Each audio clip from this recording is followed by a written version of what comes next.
Here's a quick tour of the Innkeeper. Obviously, this is the forward V-berth. Underneath the V-berth, you lift this up. Storage in there.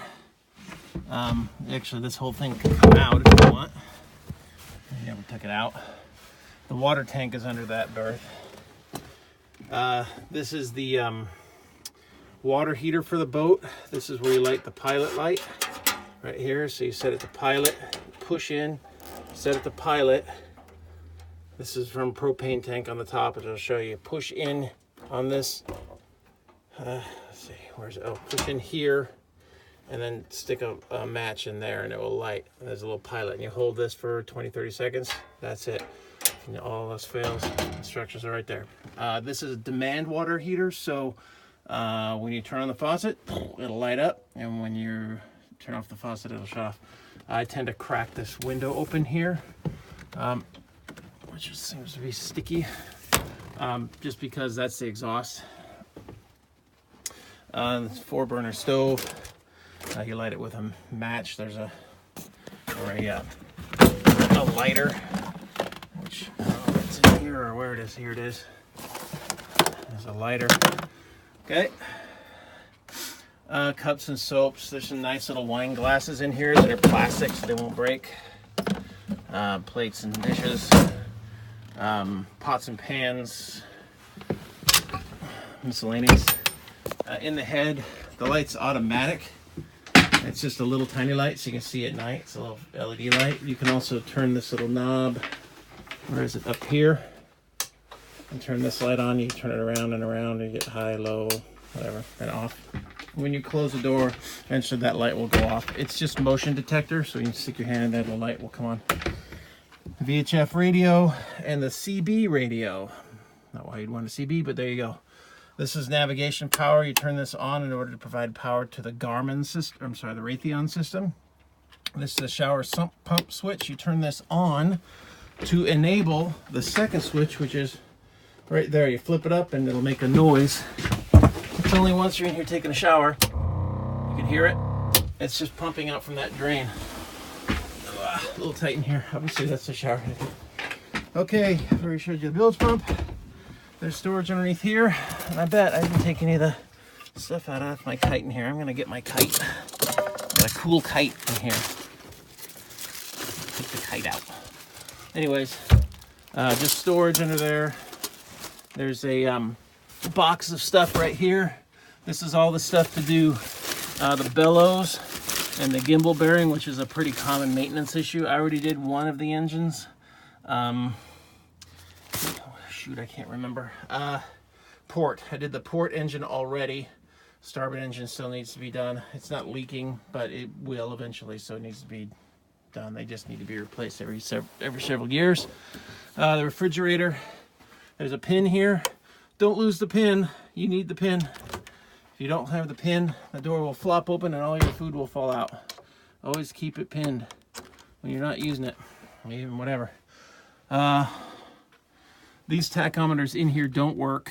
The ones up on the roof do work. You rarely drive from in here anyways. You can start the boat from in here. Don't start the boat unless it's in the water or unless you've got the water hooked up, which are these guys. This is spotlight, bow spotlight. You've got high and low, a high beam, low beam, and then this is a joystick to turn it back and forth. And you'll see it's right up on the bow. See that little dude right there? I'll move the joystick. Left, right, up, down. It's kind of cool. That's that. What else? There's a bunch of books in here. Whole bunch of books. Raytheon books, all that stuff is in there. There's a log book, which we started on a previous boat. You can use that or toss it.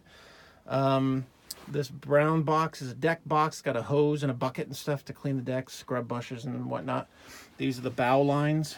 This is the shore power cable. There's miscellaneous parts and doodads in these bins. The heater is right there if you want to get warm. This is an important part. This is the main power for the boat. So the top ones here Main shore power on and off. This little set of lights, keep an eye on those. It should say safe. They should light up, and the polarity indicator should say off. When you're plugged in, everything is right. Electrical outlets are somewhere on the boat. Run the refrigerator at 110 volts. The converter, which is actually the battery charger that's been upgraded from just a 12-volt converter to a full-blown battery charger. A 3-bank, fully automatic battery charger. Just leave these two on all the time. And then these are 12-volt. So right now, if I turn on this switch, the refrigerator just came on. If you can hear that. On. Okay, and then the water pump. It's a pressure pump. You just turn it on, leave it on. When you turn on the faucet, it'll come on and pump. And when you turn off the faucet, it'll go off. When I'm not using the boat, I leave that turned off. Okay, off.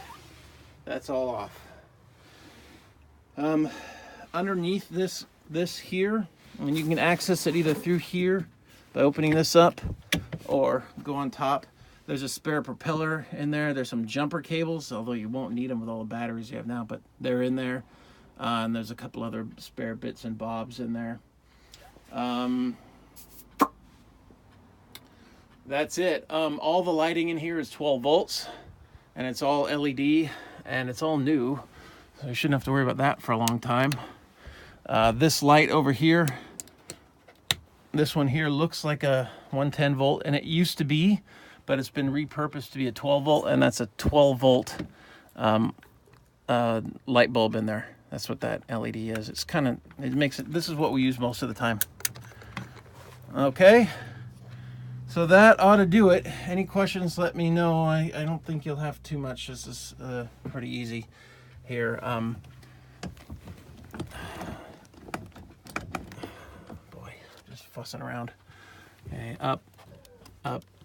Good, they're both up. Okay, I'm gonna shut this video down, upload it into YouTube, and if you have any questions, we can talk about them tomorrow. I've left a couple of things on board for you, including that blue bag I didn't mention. That blue bag is a really nice barbecue, okay? You'll need an Allen wrench. This is the stand for it. Just loosen these up and rotate this around until it's up parallel. And then the barbecue sits on it, and a little thumb screw comes in from underneath. It'll be more obvious when you see it, but you see that little kind of roughed out hole there. There's a thumb screw rolling around in that bag. Just screwed on there. It does kind of wobble around, but just get it good and snug, and then that keeps the barbecue out over the water, so that's nice. So the barbecue I've left on board. This will satisfy any Coast Guard requirements. There's 6 life jackets in there. Yeah, I think we're all set. That's another VHF radio up there. What else? That's the JBL stereo right there. It does have a Bluetooth. If you go to AUX and start looking around for Bluetooth, it's some funky little chip thing that I bought, and it's actually installed up underneath the dash up there. The Bluetooth is, and it's just a tiny little circuit board on a USB, but is hooked up to the AUX input. This actually is not the stereo, it's a remote. The actual stereo is a black box underneath there, and there's a hard drive and a bunch of stuff, and it's some JBL thing that I got from work. JBL sends me all kinds of stuff to try out. So I'm driving a set of 6x9 speakers. It sounds pretty nice. The bimini top just goes up. It's already pre-adjusted. These straps here, these are the forward straps. When you go up front, you'll see right up in the corner of the windshield there's one, and there's another one on this windshield. You just bring it over the top and snap those on. They're a little snug, but pull them tight and the thing will pop real nice and tight. Nice setup. This door, when you're on the trailer, this door, especially when we're leaning at an angle like we are now, it'll stick when you're trying to open it, because the boat's kind of crooked. Sitting in the water doesn't do that, but just push a little bit lower so it doesn't bind up on you. And there's no way to pin it shut. I don't have a key. So as I'm going down the road, it's going to slide around. I can't do anything about it. This little boat hook is here. It's a telescoping boat hook. It's there so you can reach out and grab lines in the water. I've left all the fenders and all the lines fore and aft lines. This is the tender's toe or tie-up line when you go in. The weaver davits are all set up and bolted into place. I hope you enjoy the boat, and I'm out.